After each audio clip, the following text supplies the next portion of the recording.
Hello all, welcome back to snack and meal. இன்னைக்கான recipe வெண்டைக்காய் முட்டை பொரியல் தான். ஈஸி அண்ட் டேஸ்டான இந்த ரெசிபிக்கு பேனில் 2 டேபிள் ஸ்பூன் எண்ணெய், 1/2 ஸ்பூன் கடுகு சேர்ந்து நல்லா பொரிஞ்சதும் கொஞ்சமாக கருவேப்பிலை சேர்த்து ஒரு வெங்காயத்தை பொடியாக நறுக்கி சேர்த்துக்கோங்க.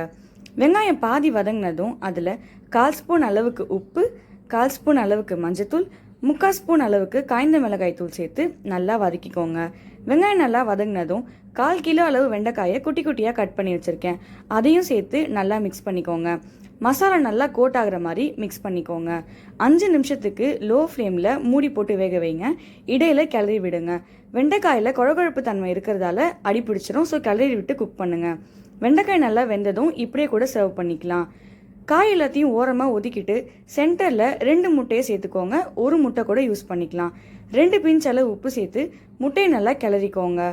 முட்டையும் வெண்டைக்காயும் நல்லா மிக்ஸ் பண்ணி முட்டை ரொம்ப பெரிய பெரிய பீசஸாக இல்லாமல் குட்டி குட்டி பீசஸாக கொத்தி விட்டுக்கோங்க. அவ்வளோதான், ஈஸியான டேஸ்டான வெண்டைக்காய் முட்டை பொரியல் ரெடி. இந்த ரெசிபி எப்படி இருக்குன்னு ட்ரை பண்ணி பார்த்துட்டு கமெண்ட்டில் சொல்லுங்கள். இந்த வீடியோ உங்களுக்கு பிடிச்சிருந்தா லைக் பண்ணுங்கள், சப்ஸ்கிரைப் பண்ணுங்கள். இந்த வீடியோவை உங்கள் ஃப்ரெண்ட்ஸ் அண்ட் ஃபேமிலிக்கு ஷேர் பண்ணுங்கள். ஏன்னா anyone can cook. Thanks for watching Snack and Meal. உங்களை நான் அடுத்த வீடியோவில் சந்திக்கிறேன். பாய்.